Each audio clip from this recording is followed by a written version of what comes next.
شو يلي عم بصير بالعراق وليش العالم كله عم يهاجم العراق وتحديدا الأجانب عم يهاجموهم بشكل مبالغ فيه.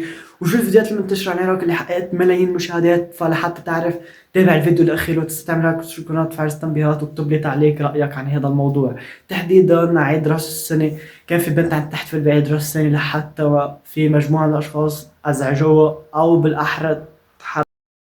فهي الموضوع أثار جدل الجميع والفيديو انتشر وطلع ترند. وتحديدا بعد ما انتشر هالفيديو بلشت تطلع مئات بل آلاف الفيديوهات، حرفيا مش عم بالغ، آلاف الفيديوهات عم تحكي شو يلي عم بصير بقلب العراق. يعني أشخاص تعرضوا للإزعاج، مثل في ياباني تعرض للإزعاج من قبل العراق، حتى في أشخاص جربوا يوقفوا.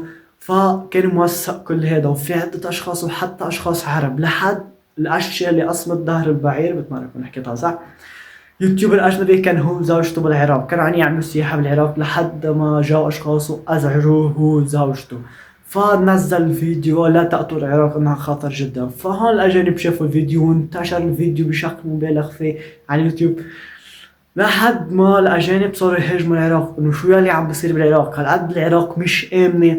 فأنا مش جاي بهالفيديو أحكي عن هالفيديو، جاي أحكي عن الأشخاص المتحرشين اللي طلعوا وعم يبرروا موقفهم إنه هن ما خصهم، ما هو الحق على الحق على البنت اللي طلعت بهالوقت. فأنت إذا عندك غريزة حيوانية، آسف على التعبير، يعني حرام شب الحيوان فيك، إذا ما بتقدر تضبطها خليك بالبيت، مش مجبور تزرب العالم بالبيت لأنه أنت ما فيك تسيطر على حالك. فهذا لازم تفهمه من الأول. واللي يعني دافعوا عنهم كمان نفس الشيء، إذا حدا عنده شيء ما في يتحكم فيه بيزرب البيت وبيتعالج نفسيا، لأنه ما في يزرب المجتمع لأنه هو خطر. ثانيا، الأشخاص اللي عم تقول إنه هاودي بيمثلوا الشعب العراقي، لا لا لا، هاو المجموعة الصغيرة حالهم ما بيمثلوا. ما فيك هاي المجموعة الصغيرة تخليها تمثل شعب بأكمله، وشعب معروف إنه كريم ومضياف وشهم.